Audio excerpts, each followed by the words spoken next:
एक बात को समझने की कोशिश करें, ना हिंदू बुरा है ना मुसलमान बुरा है। बुरी है तो ये सियासतें जो आप लोगों को लड़वाती रहती है। उन आदमियों को आप लोगों ने राजा बना दिया जो कभी अंग्रेजों के बस्ते उठाते थे। और मैं बिना किसी विलंब के खेल जगत में भारत भूमि के सबसे अग्रणी राज्य हरियाणा की धरती से किसान कौम का बेटा जो गांव ढाणी के अंतिम छोर से निकलकर खेत खलियानों की महकती माटी के खुशबू से निकलकर सामाजिक सरोकारों की अग्रिम पंक्ति में खड़े रहने वाले मेरे बड़े भाई श्रीमान हर्षित छिकारा को इस मैं नहीं बुलाऊंगा, आपके दोनों हाथों की जोरदार तालियां बुलाएगी। बड़े भाई श्रीमान हर्षित छिकारा, बहुत बहुत वंदन और अभिनंदन। आपके सम्मान में दो पंक्ति अर्ज करूंगा कि आवश्यक नहीं महापुरुष जन्म ले महलों और धूमेलों में, कि आवश्यक नहीं महापुरुष जन्म ले महलों और धूमेलों में, चांदी की चमक चमुक में हो पड़े ना कष्ट कसेलों में, वन प्रांत की कुटियाओं में झुकी झोपड़ियां चालों में। अरे हर्ष छिकारा जैसे महापुरुष से जन्म ले लेते हैं अनपढ़ किसान और गवालों में, अनपढ़ किसान और गवालों में। जी सर।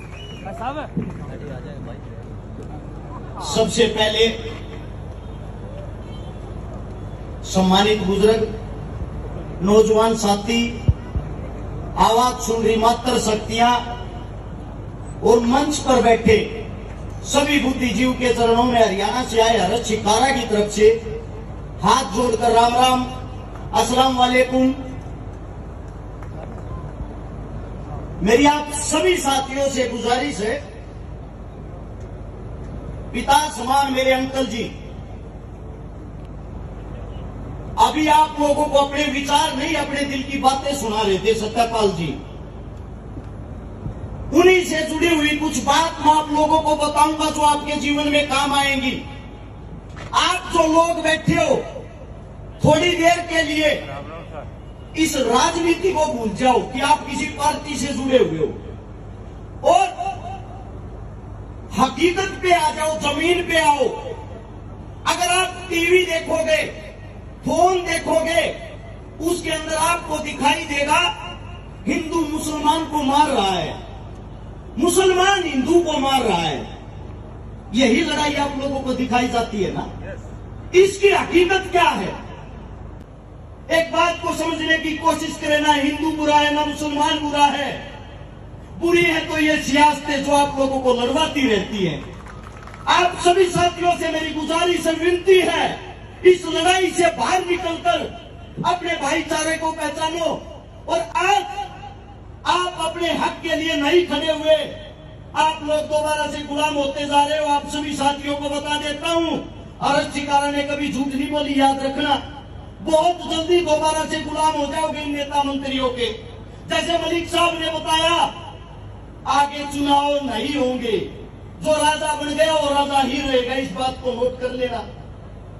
और आप सभी साथियों को एक बात और बता देता हूं, अगर आज आप हक की आवाज उठाते हो, अरे मानता हूं आप लोग बुजुर्ग हो गए, आपका थोड़ा बहुत समय नजदीक होगा, लेकिन आपकी जो आने वाली पीढ़ियां, आपके बच्चे, आपके पोते, वो तो याद करेंगे कि हमारे दादाओं ने हमारे लिए लड़ाई लड़ी।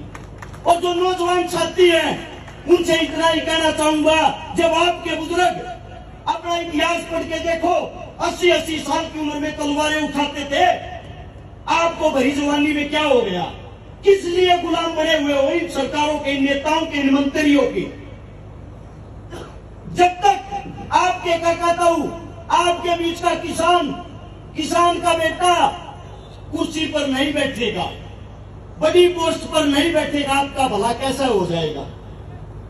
आप सभी साथियों से गुजारिश करता हूं, अपने आप को पहचानो। और अपने आप को पहचान कर बाबा साहब भीमराव अंबेडकर ने ये नहीं कहा तलवार उठाओ, उसने आपको एक ताकत दे दी कलम उठाने की। तलवार की जो है उन्होंने आपका काम आसान कर दिया, उंगली वाला। इस उंगली से जब आप बटन दबाते हो, किसी पार्टी का निशान मत देखो, जो आपके हल्के का उम्मीदवार हो उसका चेहरा देखो, वो आपके बीच में खड़ा होने वाला है या नहीं, दिन रात आपके काम आने वाला है या नहीं, आपके लिए जी जान लगाने वाला है या नहीं। अपना नेता उसी को चुनो जो आपके बीच में से निकला हुआ, आपका बेटा, आपका बच्चा हो।